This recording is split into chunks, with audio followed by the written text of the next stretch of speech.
അനുകൂലികളാണ് എന്ന് പറയുന്നു. അങ്ങനെ പറയുമ്പോഴെന്താ പെട്ടെന്ന് മോക്ഷപ്രാപ്തി ചെയ്യാനുണ്ടാവും. ചെല്ലാണ്ട് ഒറ്റ മാർഗമുള്ളൂ. എന്താ? അത്യന്ത വിഷ്ണു ഭക്തനായിരുന്നു ആര്? കംസൻ. അതെ, വിഷ്ണു ഭക്തനായിരുന്നു. ആ വിഷ്ണു ഭക്തന്റെ വിദ്വേഷ ഭക്തി കൂടിയാണ് ആ ഭക്തി കാണിച്ചത്. നമ്മൾ ചെയ്യാറുള്ള ഭക്തി കാണിച്ചത് എങ്ങനെയാണ്? എന്നിട്ട് ഭഗവാന്റെ മുമ്പിൽ ചെന്നിട്ട് ഭഗവാനെ കാത്തിരിക്കുന്നത്.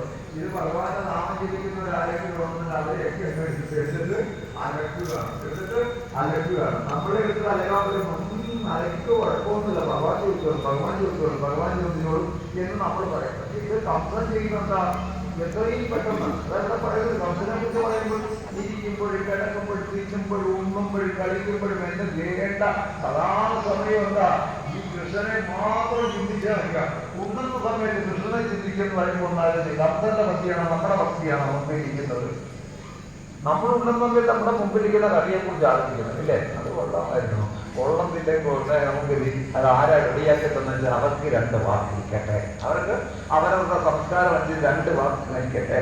എന്തോന്നിന് കൊള്ള എന്നാൽ അതിന്റെ ബാക്കി അപ്പത്തന്നെ അപ്പൂരിക്കും. പക്ഷെ കംസൻ അതെന്താ ചെയ്തത്? കംസൻ ആഹാരം കൊടുക്കുമ്പോഴും കംസനെ കഴിക്കുമ്പോഴും എന്താ? ആ കഴിക്കുന്ന സമയത്ത് കൃഷ്ണനെ ചിന്തിക്കുക. വിദ്വേഷ പ്രക്രിയയാണ്.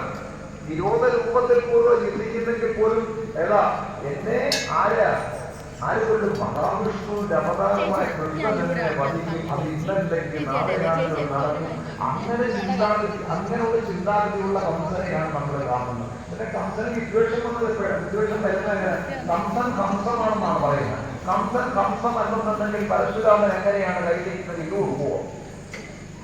മഹാദേവൻ കൊടുത്ത വില്ലല്ലേ? അല്ലല്ലേ? ആ വില്ല്